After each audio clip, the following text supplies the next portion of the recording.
All right, guys, you see it. Right back at the Rolling Grill, we're cooking beef shoulder clod today. This one right here is a 20-pound beef shoulder clod. You can see it still Chirovac. And then this one right here is a monster. 25 pounds of beef shoulder clod. Y'all stay tuned. We're cooking it up right here on the Rolling Grill. Yeah, boy.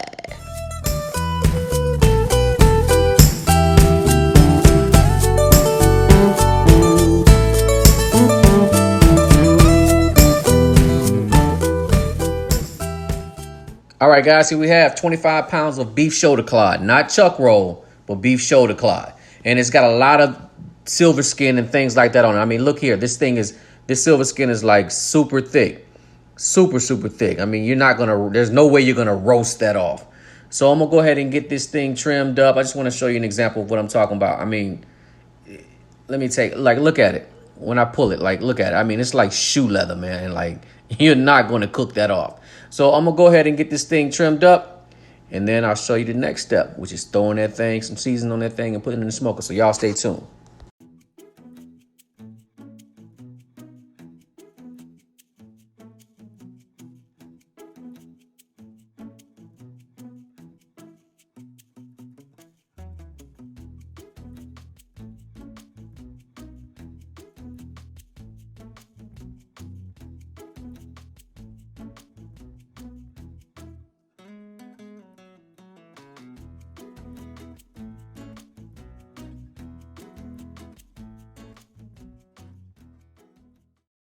All right, now on the fat side, I'm just going to try to trim this down like I would a brisket. I mean, you can see in certain areas of this, the fat is really thick. And in certain areas, it's just like a brisket. It's really thin. So I'm just going to take a little bit of fat off, probably leave about a ½ inch on there because I don't want all this fat rendering down, in my cooker.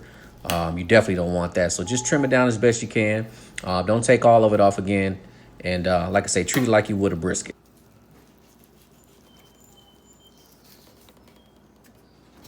All right, as you can see, this is a lot of fat that came off that shoulder clod. It's a 25-pound shoulder clod, and this is the fat that I took off.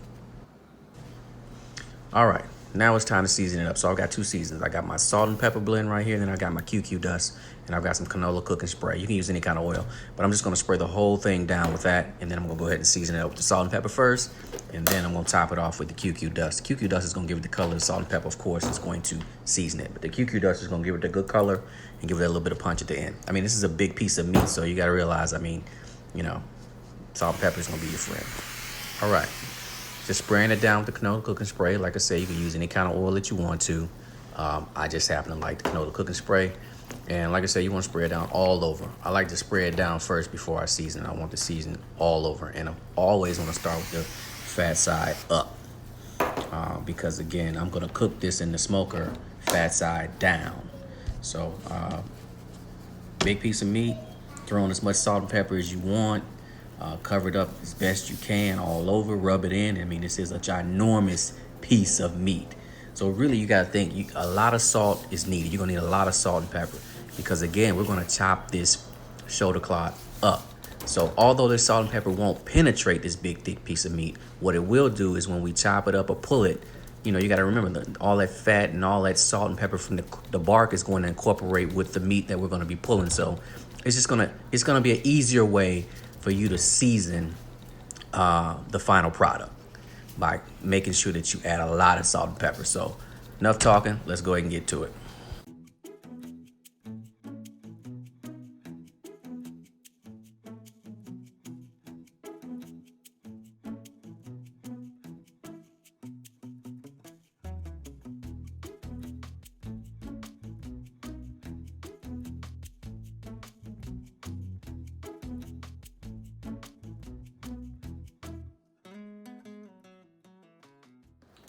Last step in the process is some extra black pepper. And this is it. I mean, once I get it dusted with this black pepper, it's going in the smoker. All right, folks, the shoulder clod is on, man. We're going to let this thing ride out. I'm going to run the temperature probably at try to keep it around 250. And I'm just going to let it ride out. I don't even have no set amount of hours I'm cooking this thing because it's probably going to take well over 10 to 12 hours. So there we go. Post oak, cherry wood, and some cowboy lump charcoal. And we on our way. Y'all stay tuned. Yeah, boy. All right, guys, I'm running the same combination. Got that Cowboy all natural hardwood briquettes. Of course, we got some Western Post Oak and we got that Western Cherry. So stay tuned. All right, y'all. This is 3 hours in right here. Nice color, beautiful bark. Coming out real nice so far. We still got water in our water pan. So all I'm gonna do is take some beef au jus. You can use beef broth if you want to. I'm just gonna run some on top of it just to keep it moist. Wrap that, put the lid back on it, and let it keep on rocking and rolling. We're 3 hours in. Stay tuned. All right, y'all, here we go again. This is hour 6, and that thing is looking good. So I'm gonna hit it with some more au jus. Hope you can see this. And whatever's left over is just falling in the drip pan down there. And hour 6, y'all. We're gonna let it keep on rocking and rolling, man. It's a big cut of meat, man. Y'all stay tuned. All right, folks, after 8 hours, this is what we're looking at. Let me go in and get my meat thermometer. I'm going to temp it real quick, but we're going to wrap it up and let it continue to cook in a foil wrap. All right, y'all. Before we wrap this thing up, let's go ahead and take a temp. I'm shooting for 200 degrees internal. That's what I'm shooting for. And I know I'm nowhere near there because this is a big piece of meat. Some folks cut it up. I'm not cutting it up. Mine is whole. This is 25 pounds of burning hunk of love of beef. And we're at 138 degrees. So I'm gonna go ahead and wrap it up. It's been on here 8 hours, and I'm gonna let it ride out in the foil wrap. Y'all stay tuned. All right, got it in the foil pan. But before you foil it up, you wanna add a little bit of au jus in there. You can add it to the side. You don't have to add it on top of the meat. This one's still pretty juicy. And this is gonna let off a lot of au jus as well. But that was a combination of beef stock and French onion soup. And so now we wrap. All right, folks, after 17 hours of cooking, yes, this 25-pound shoulder clod took 17 hours to cook. I think when I wrapped it up, I finished the temp. The temp was probably about 250, 275. It's anywhere between that. And let me tell you something. It took every bit of 17 hours to get the center portion of this meat to 199. I took it off at 199. Because again, I'm pulling it. I'm not slicing it. This is gonna be for chopped beef sandwiches. And man, this is the end result. I've let it cool right now for about an hour.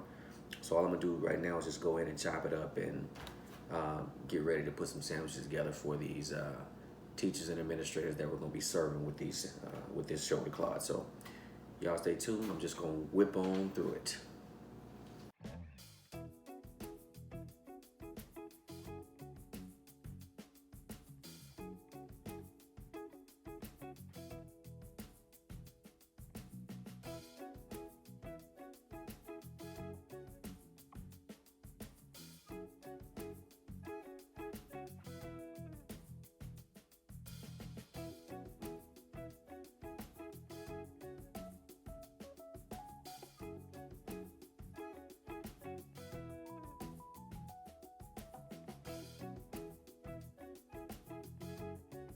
All right, what I'm doing is I've taken all of the drippings off of the shoulder clod and I add them to this pan right here. So really what I'm doing is once I take a piece of this shoulder clod and I break it down, I'm actually dropping it right back in the juices and the drippings because I want to make sure I keep it moist. I want to make sure I keep it real moist so that it doesn't dry out. It's a lot of good meat. Now look at that. So I'm gonna go ahead and knock this out, continue to knock this out. I just wanna make sure I showed y'all that you definitely wanna save all of the au jus. And there are portions of this shoulder clod that are perfect for pulled meat and chopped meat. And then there are portions of it that are, that you could, if you cooked to maybe like 175 or something like that, you probably could have sliced it. But my whole point here was to pull it, never to slice. This is a great way to feed a good majority of people. If you don't wanna do brisket. Brisket can be, this is expensive too. Don't get me wrong. I bought two of them. One was $80 and one of them was $100. And they were Angus beef, 25 pounds and one was 20 pounds. So it's not a cheap piece of meat, but it goes a long way. Before I'm finished, this whole pan will be full of meat. You'll probably get, out of that 25 pound, I'm probably gonna get every bit of I'm thinking maybe 60 sandwiches, maybe even more, if I'm using 4-ounce buns. So y'all stay tuned, let me continue to knock this out, and we'll be back.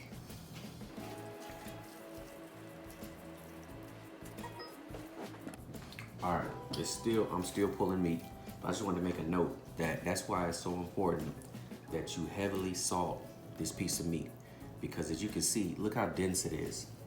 This was the top of it, that's the bark. But look how dense it is. It's a dense piece of meat, so you're gonna need a lot of salt. And you're not salting it because you think it's gonna be salted all the way through.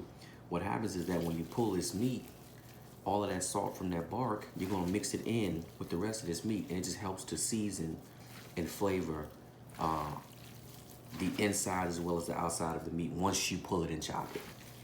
Great way to add some great flavor and some great salt to the mixture. So that's why you want to go heavy on the salt, heavy on the pepper, heavy on your seasonings, period. Again, because this is a big, dense piece of meat. And like I said, I'm still pulling. This was 25 pounds. A lot of connective tissue in this meat. A lot of connective tissue that just breaks down. I mean, you look at it. That's just connective tissue that's just turned to gelatin after cooking it for 17 hours. So don't be afraid to cook it. If you got a big crowd to feed, it's the perfect meat to do it, perfect piece of beef to do it. Look at it just as you would a brisket, cook it just like you would a brisket, but look at chopping it and pulling it just like you would a pork butt. I'm just gonna keep going. I'm still going, so y'all hang on in there with me. We're gonna get there one day. All right, I'm finished pulling the meat, but what I wanna make sure I do is I wanna make sure I strain the rest of these good juices, because again, that's all the beef au jus that came off this shoulder clod. You do not wanna throw it away. Get yourself a sieve or a strainer and just pour it in there, man. And just let it drain all around the meat. Just get the rest of that au jus out. Do not want to throw that away. It took you 17 hours to get that. You want to make sure you get all of it back in the meat. And just so you know, before I did all of that, before I put the initial au jus in there, I did strain all the grease off of it, all the fat. And so that's it, man. That's it. I'm gonna give y'all a final look, and then we're gonna get out of here and we're gonna go build some sandwiches at the school. Y'all stay tuned. All right, folks, that is it. This is it. This is a 25-pound beef shoulder clod chopped up, and I've got it in a pan that's that thick. We're gonna take it to the school, and we got a bunch of folks at the school. We're gonna just make some sandwiches and stuff for the teachers and administrators. So there we are, 25 pounds of beef shoulder clod, and that's what it's gonna look like. Perfect meat if you wanna have something to pull. Other than pulled pork, if you want to do chopped beef or pulled beef, whatever you want to call it, this is perfect. So as always, man, good food, good vibes. I want to thank y'all for joining me here at the Rolling Grill. Catch y'all in the next video, and I'm out. Peace.